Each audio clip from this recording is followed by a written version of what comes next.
ఈ యొక్క లివర్ ఎంత అద్భుతమైనటువంటి అవయవం అని అంటే ఇది second largest organ in human body.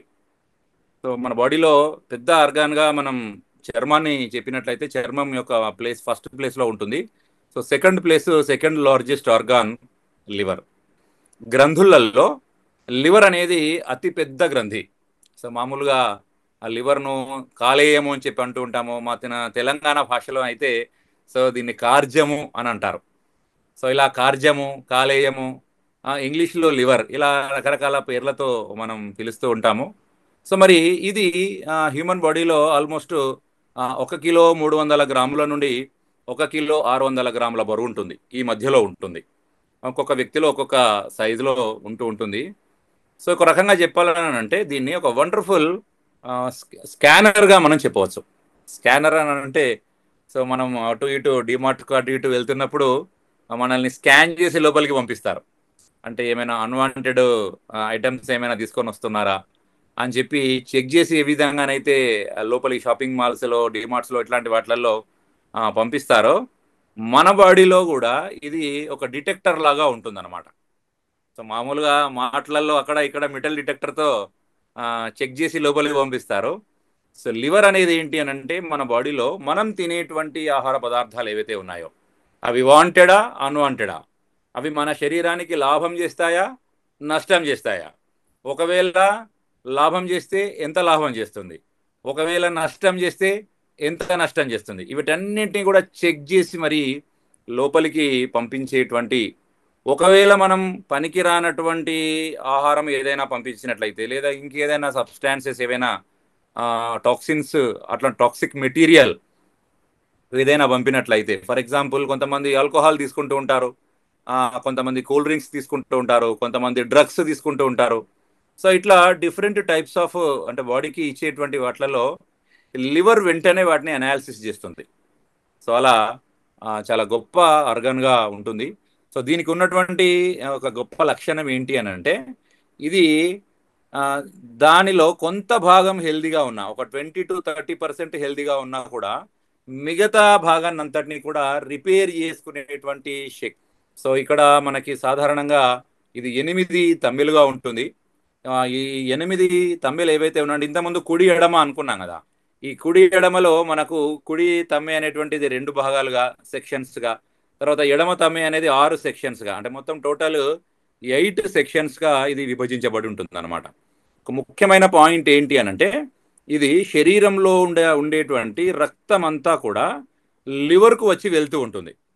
అంటే మన శరీరంలో గుండె ఎంత ప్రధానమైనటువంటి అవయవమో లివర్ కూడా అంతకంటే ఎక్కువ మనకు ఉపయోగకరమైనటువంటి అవయవం అనమాట.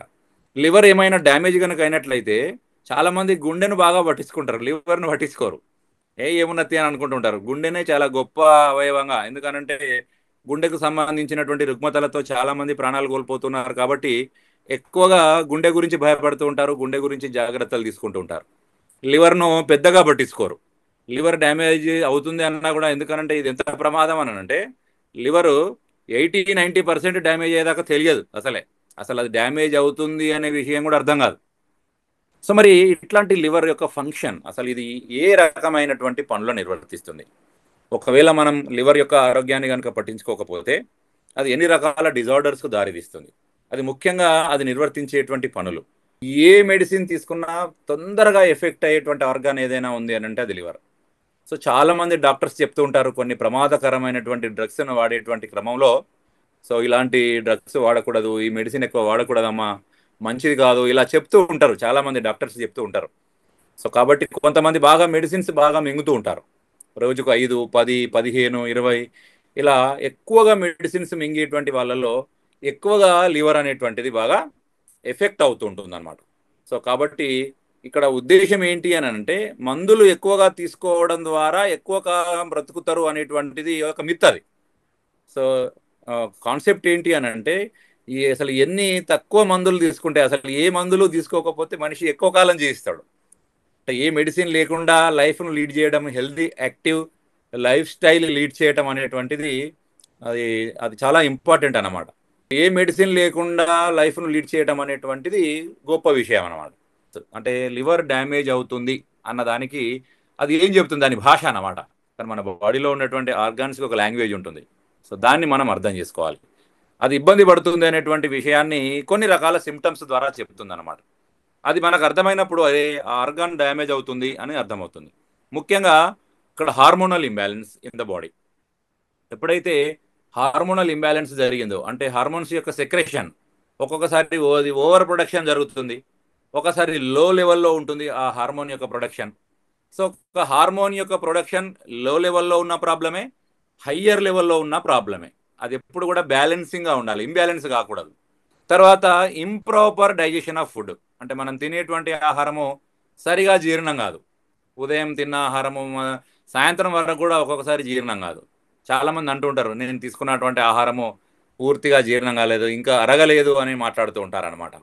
తర్వాత ఎక్స్పీరియన్స్ యాంగ్జైటీ అండ్ డిప్రెషన్. అప్పుడప్పుడు యాంగ్జైటీ ఉంటూ ఉంటుంది, తర్వాత డిప్రెషన్, తర్వాత ఎగ్జైట్ అయిపోతూ ఉంటారు అనమాట. చిన్న విషయానికి ఎగ్జైట్ అయిపోతూ ఉంటారు, ఓవర్గా రియాక్ట్ అవుతూ ఉంటారు. తర్వాత కాన్స్టెంట్ హెడేక్, ఎప్పుడు కూడా హెడేక్ వస్తూనే ఉంటుంది. చాలామందిని మనం చూస్తూ ఉంటాము హెడేక్ హెడేక్ హెడేక్ అని చెప్తూ ఉంటారు. ఎన్ని సంవత్సరాలు అవుతుంది అని అంటే 5 సంవత్సరాలు అవుతుంది, 10 సంవత్సరాలు అవుతుంది, 15, 20 సంవత్సరాలు అవుతుంది అని కూడా కొంతమంది మాట్లాడుతూ ఉంటారు. తర్వాత జాయింట్ పెయిన్స్, కొంతమందిలో కీళ్ళకు సంబంధించినటువంటి వాతం రావడం, అంటే ముఖ్యంగా ఆస్టియో ఆర్థరైటిస్ కావచ్చు, లేదా మనకి ఆస్టియోపోరోసిస్ కావచ్చు, అంటే ఎముకలు బలహీనం కావడము, లేదా కీళ్ళల్లో వాపులు రావడము, ఇట్లాంటి జాయింట్ పెయిన్స్ రావడం. సో దాంతో పాటు కూడా లెథార్జిక్ ఫీలింగ్ అనమాట. లెథార్జిక్ ఫీలింగ్ అని అంటే వాళ్ళకి అంటే ఏ పని చేసుకోవడానికి యాక్టివ్గా ఉండదు అనమాట బాడీ, అంటే ఇన్యాక్టివ్గా బాడీ ఉండడం అనేటువంటిది కూడా ఇదొక వార్నింగ్ సైన్. తర్వాత క్రానిక్ ఫ్యాటిగ్నెస్. క్రానిక్ ఫ్యాటిగ్నెస్ అని అంటే ఎప్పుడు కూడా వాళ్ళు నీరసంగా కనిపిస్తూ ఉంటారు అనమాట. అంటే ఏ పని చేయడానికి ఇంట్రెస్ట్ చూపరు, సో ఏ పనిలో యాక్టివ్గా పార్టిసిపేట్ గారు, ఇట్లాంటి సైన్ కూడా కొంతమందిలో కనిపిస్తూ ఉంటుంది. ఫేషియల్ ఎక్ని అంటే ముఖం మీద అధికంగా మొటిమలు రావటం కూడా ఇది కూడా ఒక రకమైనటువంటి వార్నింగ్ సైన్ అనమాట. అంటే కొంతమంది అనేక రకాలైనటువంటి జంక్ ఫుడ్ ఎక్కువగా తింటూ ఉంటారు, పనికి మాలినటువంటి ఆహారాన్ని తింటూ ఉంటారు. సో మొటిమలు వచ్చినాయి కదా అని చెప్పి ముఖానికి అదొకటి ఇదొకటి అన్ని క్రీములు రాస్తూ ఉంటారు. వాళ్ళు ఎన్ని క్రీములు రాసినా ఆ ఫేషియల్ ఎక్ని అనేది పోదు. ఎందుకు అనంటే లివర్ డ్యామేజ్ అవుతుంది అన్న దానికి అదొక వార్నింగ్ సైన్ అనమాట. తర్వాత అబ్డోమినల్ పెయిన్, పొత్తి కడుపులో బాగా నొప్పి రావడం కూడా ఇది కూడా ఒక వార్నింగ్ సైన్. సో దాంతో పాటుగా డయేరియా ఆర్ కాన్స్టిపేషన్, కొంతమంది లోపల మలబద్ధకం ఉంటుంది, లేదా కొంతమంది లోపల విరేచనలు అవుతూ ఉంటాయి. సో చాలా రకాలుగా మనకు లివర్కు చాలా రకాలైనటువంటి డిజార్డర్స్ వస్తూ ఉంటాయి. ప్రధానంగా వచ్చేటువంటిది జాండీస్, మనము పచ్చ కామెర్లు అని అంటాము తెలుగులో. సో ఇంగ్లీష్లో మనం జాండీస్ అని చెప్పని అంటాం, ఎక్కువగా లివర్కి వచ్చేటువంటి ప్రాబ్లంలో. తర్వాత వైరల్ హెపటైటిస్, కొన్ని వైరస్ల యొక్క ఇన్ఫెక్షన్ల కారణంగా hepatitis A, hepatitis B, C, D, E అని ఇలా ఇన్ని రకాలుగా మనకు వైరల్ హెపటైటిస్ కూడా వచ్చే అవకాశం ఉంటుంది. తర్వాత కొంతమందిలో సిర్రోసిస్, బాగా ఆల్కహాల్ తీసుకునే వాళ్ళలో సిర్రోసిస్ అంటే మెత్తగా ఉండాల్సినటువంటి లివర్ బండలాగా మారిపోవడం, లివర్ ఫెయిల్యూర్ అని అంటాం దీన్ని. కొంతమంది లోపల ఎన్లార్జ్డ్ లివర్ లేదా హెపాటిక్ ఎన్సెఫలోపతి, అంటే లివర్కి బ్రెయిన్కి మధ్య లోపల ఉండేటువంటి ప్రాబ్లం అనమాట. అంటే లివర్ డ్యామేజ్ అయినప్పుడు అది బ్రెయిన్ రిలేటెడ్ ప్రాబ్లమ్స్ ఎట్లా వస్తుంటాయి, హెపాటిక్ ఎన్సెఫలోపతి. కానీ మన ఇండియన్ సైకాలజీలో ఎక్కువగా ఆరోగ్యాన్ని పట్టించుకోం. మొత్తం డ్యామేజ్ అయిపోయిన తర్వాత అప్పుడు హాస్పిటల్లో చుట్టూ తిరుగుతూ ఉంటాము, ఎంత ఖర్చైనా పెట్టుకుందామని చెప్పి ఇట్లాంటి మైండ్ సెట్తో ఉంటారనమాట. మనం హాస్పిటల్కి వెళ్ళినప్పుడు కొన్ని కామన్ టెస్టులు చేపిస్తూ ఉంటాం. సాధారణంగా మనకు షుగర్ ఉందా, లేకపోతే నాకు బీపీ ఉందా, ఒకసారి చెక్ చేయండి డాక్టర్, ఇలా మాట్లాడుతుంటాం. సో కామన్గా మనం చేయించుకోవాల్సినటువంటి టెస్టులలో ఎల్ఎఫ్టి, లివర్ ఫంక్షన్ టెస్ట్ చాలా ఇంపార్టెంట్. ఇది కొంతమందిలో ఆల్కహాల్ తీసుకున్నటువంటి వాళ్ళల్లో కూడా ఉంటుంది. దీన్ని non alcoholic fatty liver disease అని కూడా అంటారు, NAFLD. అంటే కంపల్సరీ ఆల్కహాల్ తీసుకునే వాళ్ళలోనే కాదు, కొంతమంది జంక్ ఫుడ్ తీసుకునే వాళ్ళలో, ఏది పడితే అది ఫుడ్ తీసుకునేటువంటి వాళ్ళలో, నా శరీరానికి ఫుడ్ అవసరమా లేదా అని ఆలోచించకుండా తీసుకునేటువంటి వాళ్ళలో non alcoholic fatty liver disease కూడా రావటం అనేది జరుగుతూ ఉంటుంది. కొంతమంది లోపల లివర్లో ట్యూమర్స్ కూడా వస్తూ ఉంటాయి అన్నమాట. అబ్నార్మల్ సెల్ డివిజన్స్ కారణంగా మనకు అది లివర్ ట్యూమర్స్ అనేటువంటివి లివర్ క్యాన్సర్కు దారితీసేటువంటి ప్రమాదం కూడా ఉంటుంది. సో అట్లా మనకి కొన్ని రకాల ఆహార పదార్థాలు మనము తీసుకోవాల్సినటువంటి అడ్వైజ్డ్ కోకోనట్ వాటర్ అనేటువంటిది చాలా మంచిది అనమాట. కోకోనట్ వాటర్ ఆరోగ్యానికి చాలా మంచిది. కోకోనట్ ఆయిల్ కూడా చాలా మంచిది. అంటే తల్లి పాల తర్వాత అంత శ్రేష్టమైంది కొబ్బరి నూనె. సో తర్వాత fresh vegetable soups, salads, juices కూడా చాలా మంచిది. ఫ్రూట్ జ్యూసెస్ అంటే ఆరోగ్యకరమైనటువంటి జ్యూసెస్ నేను చెప్పేది. ఎవరికైనా ఆల్కహాల్ హ్యాబిట్ కనుక ఉన్నట్టయితే, వాళ్ళు హ్యాబిచ్యుయేట్ అయిన కనుక అయినట్లయితే ఖచ్చితంగా ఆల్కహాల్ బంద్ చేయాలి, స్మోకింగ్ బంద్ చేయాలి. తర్వాత ప్యాకేజ్డ్ ఫుడ్, ముఖ్యంగా ఈ మధ్య కాలంలో నాన్ వెజిటేరియన్ ప్యాకేజ్డ్ ఫుడ్స్, ఇవి లివర్ డ్యామేజ్ కావడానికి మార్కెట్లో చాలా ఫుడ్ యాప్స్ వచ్చాయి. ఫుడ్కు సంబంధించి ఒకప్పుడు ఇన్ని లేవు యాప్స్. మన మొబైల్ ఓపెన్ చేసినామనంటే అన్ని స్మార్ట్ మొబైల్స్ వచ్చేసాయి. టక టక టక మనము ప్యాకేజ్డ్ ఫుడ్, ముఖ్యంగా నాన్ వెజిటబుల్ ప్యాకేజ్డ్ ఫుడ్స్ చాలా ప్రమాదకరం.